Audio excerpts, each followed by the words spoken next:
Hi everybody! In a previous video I introduced you to Everyday UFO Catcher Amusement Center, which is the place in the Guinness Book of World Records with the most UFO catchers in the world. Make sure you check out the other videos in this series, I will link them below.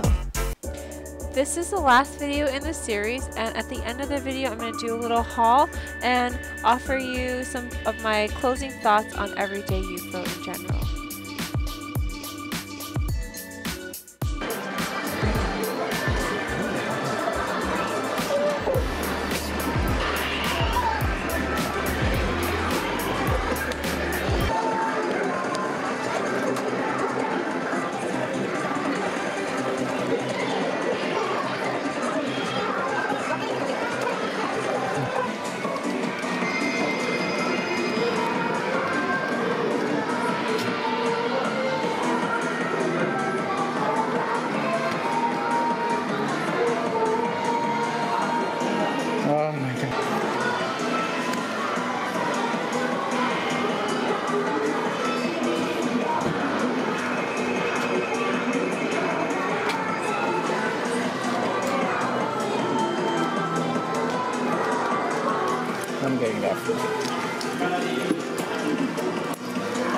I'm getting that for Sienna. Getting Mike or Sienna? That's a little clutch. Oh, the My Melody or the Yeah, the My Melody is a clutch. Oh, that's cute. Oh, that's super cute. It has a little pearl chain. That's what I'm saying. Sienna's gonna wear this. Oh, I can't wait for Sienna to wear it. Oh my god! Oh my god! So cute.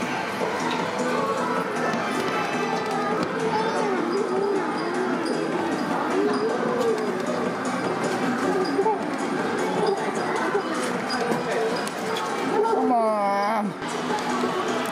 I feel like kind of stumped. Can you try it? Yeah. Oh, this could be it. Come on.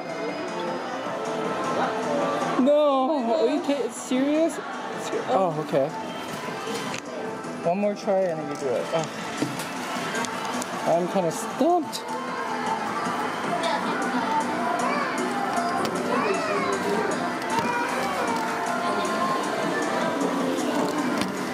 Look, this should have gone over already.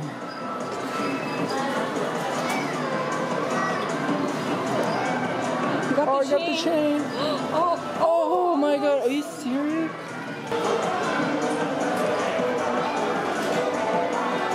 I'll be happy, but I'll be kind of disappointed that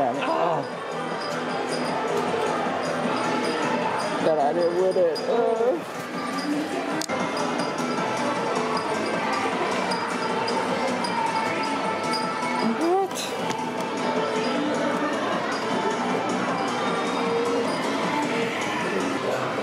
Hopefully I'll get through the ribbon. Oh, this is kind of really...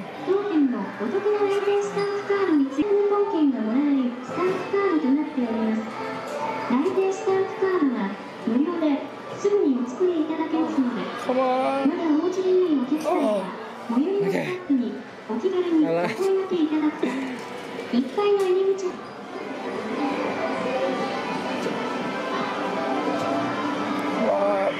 Oh, are you serious? You wanna do it? I'm a little upset about this guy. I don't think this is gonna get it. Oh.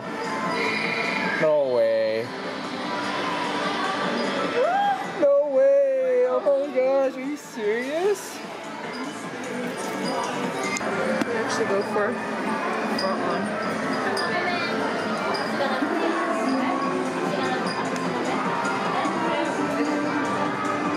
Oh no! What the? I gotta win this here.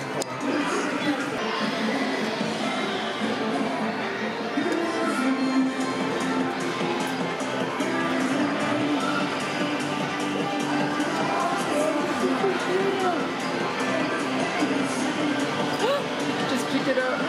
Don't fall, don't fall, don't fall. Don't fall for Susan. Don't fall. Oh, this is our Sienna-chan. Oh my gosh, this is so adorable. Oh, this is so cute.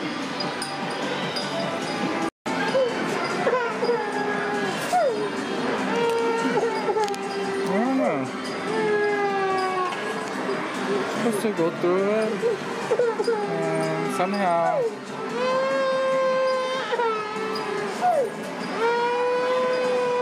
it has to go through that red hole. Oh, it went in. Oh, wait.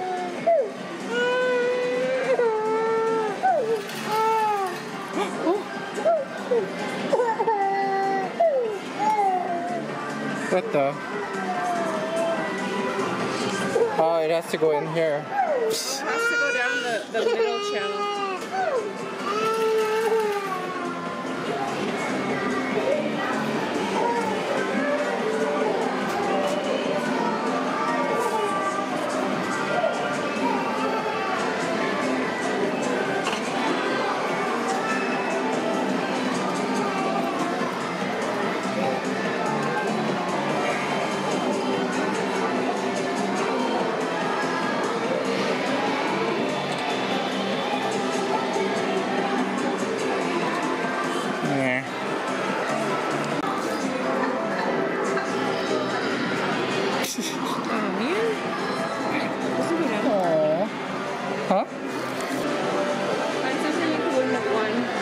I'm gonna just put it on a claw machine downstairs.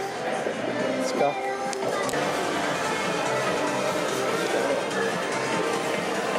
At this point, they don't have that little thing to pull.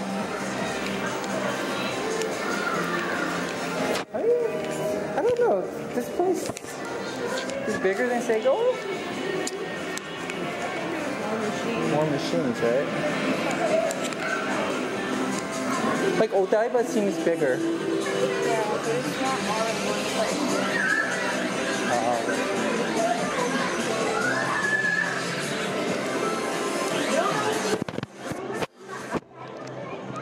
Where should I put the last point? Hello Kitty. Health? Alright. If you insist.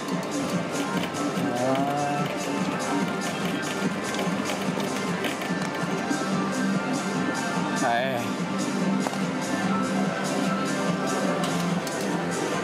What is it? You did it pretty well though. You did it pretty well. You did really well. Where's... This is our Guinness World Record holder, world's #1 game center. Everyday Gilda.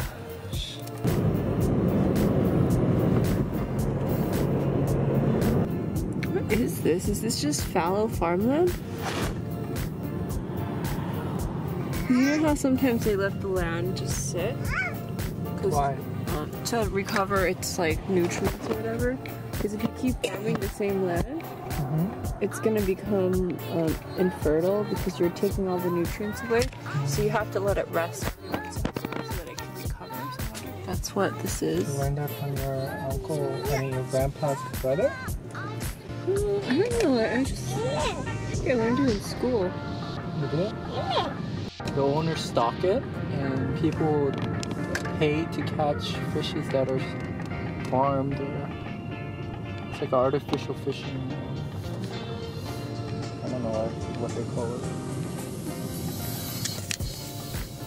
Yeah, these are all definitely nice. They've been harvested, it's like.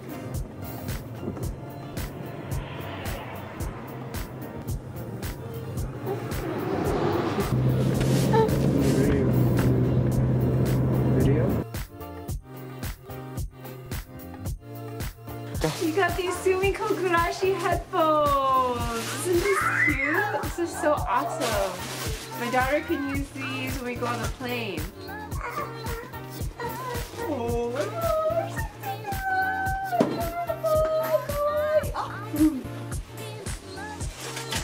This backpack, this is so awesome. It's so neat. Cinnamon roll. Ah! And then here is a towel, the Snow White towel.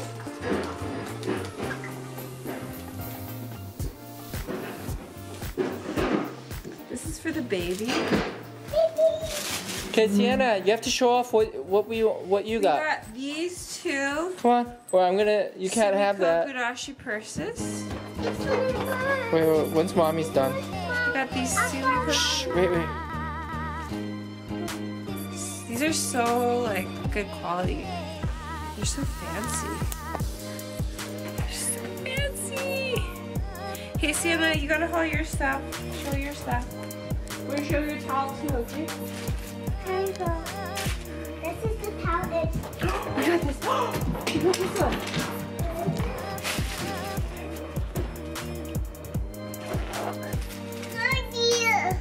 Oh, look at that one. It's you. It's you.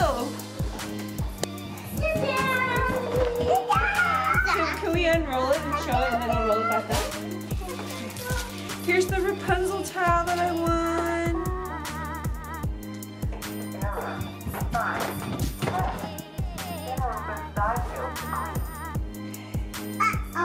My daughter likes to have things orderly, so I'm gonna Sienna, now show us what you have on your hand. my Melody purse. Okay, Sienna, show us what you have. Okay, she's not. It's broken. Okay. Oh my gosh. So fancy. And then, what's in there? Look over here. Look in the camera, Sienna. Show. Can you see? Tell us what it is. Show what's inside. There's something inside, but you can't see it, okay,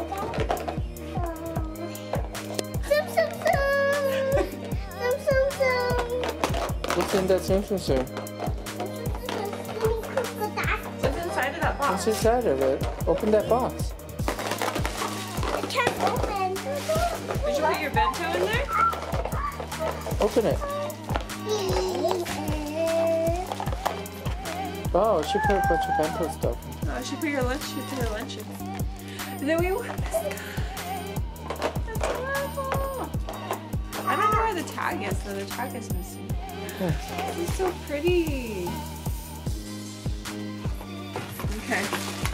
Sienna. Sienna, put this on. Model.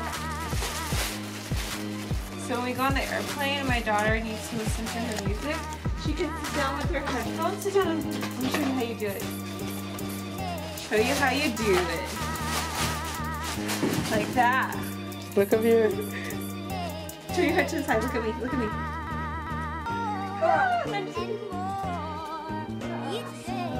Right? I won these. My husband doubted me. But I just did. I won.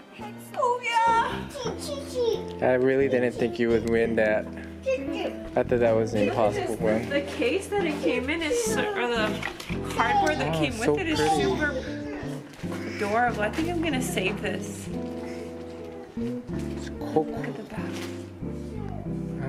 Oh, it's really good quality. We won this, and then we won a purple Tsum Tsum one. I don't know where this comes with pencils and an eraser. But this is cool because you could also use this to hold your utensils, like your chopsticks and your spoon and fork.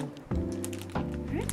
That's all. Thanks for watching. Bye.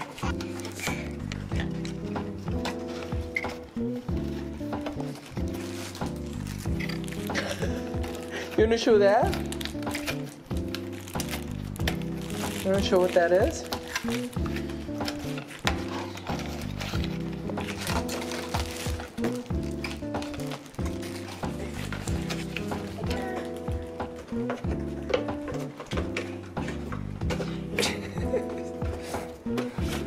Valentina's trying to show stuff. Hi guys. So let's talk about what just happened here. I did a 8 series video of my experience at Everyday UFO. The question is it worth a 2-hour drive to get there? And for me, for my husband and myself, yes, it was definitely worth it. But our experience is a little bit different than your experience might be, because prior to going to Everyday UFO, we lived in Japan for almost 3 years, and probably for 2 out of those 3 years, we would go to Sega World or Round 1 or our local UFO Catcher Arcade every single weekend, if not more frequently. We went to Sega World, Round 1, Namco. We hit up some of the arcades in Tokyo like Odaiba, and that was our family fun time. That's something that we really enjoyed doing together. And I don't know if my daughters enjoyed it as much as my husband and I did, but it was like sort of a bonding experience for us. At a certain point, we feel like we were playing the same things over and over again, and we were kind of ready for a new experience after playing UFO Catchers every weekend for 2 years straight. So for this reason, Everyday UFO really appealed to us. And it was definitely worth going there just to experience something new, to have a new challenge. On the other hand, if you're somebody who's just visiting Japan for 1 or 2 weeks, you have a lot to see, because Japan is an amazing country. There's so much amazing food to eat. There are so many different things to do. Just in Tokyo alone, I mean, you have Tokyo Disney Sea, Tokyo Disneyland, all the cute character cafes, Harajuku, Meiji Shrine, the various temples, Tokyo Skytree. You want to eat sushi, yakiniku, chicken katsu, kushikatsu, and that's just Tokyo alone. I'm not even getting into like going to Kyoto, staying in the ryokan, which is a Japanese bed and breakfast, going to the onsen, maybe going to Hokkaido or Osaka and experiencing really different parts of Japan. Shirakawa Go, where they have those thatched roof houses, the Nagano Snow Monkey Park.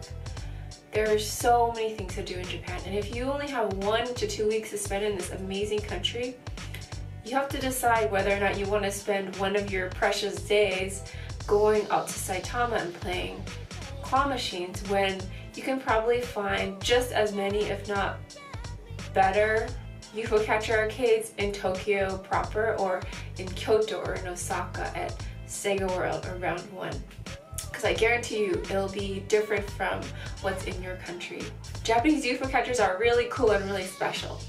So, you know, if you're only spending a couple weeks in Japan, is it really worth it to spend a whole day going to Saitama to visit the world's biggest UFO catcher center? You have to ask yourself that question, right? Maybe if you're somebody who's a UFO catcher or claw machine aficionado, like the Crane couple or like Plush Time Wins, yes, you should go, because it's in the Guinness Book of World Records. How can you not go, right? And it's a unique experience because they have machines that are different, they're more vintage than your typical UFO catcher machine. And while the payout rate may be lower and maybe more difficult to win prizes there, you'll at least have that experience. And you can at least say that you took a picture in front of that yellow alien sign and you played at the place with the most UFO catchers in the world. That's pretty cool, right? But as you can see from my videos, you should know that the payout rate seems to be lower. It takes probably twice as much money to win a prize as it does here, as it does compared to like Sega World or Round 1, in my opinion.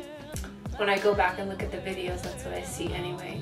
Maybe it's just my skill level or the fact that I'm not used to the machines that they have there, but I was clearly not as successful at Everyday UFO as I usually am at the Japanese arcades. Whether or not you want to go to Everyday UFO if you're a visitor in Japan, it just depends on your priorities and how many other things you want to see in the country. The answer is going to be different for everybody. On the other hand, if you live in Japan and you play UFO catchers regularly, then this will be a new and different experience for you, and it's something to check off on your Japan bucket list, in my opinion. So just a few thoughts on the arcade overall.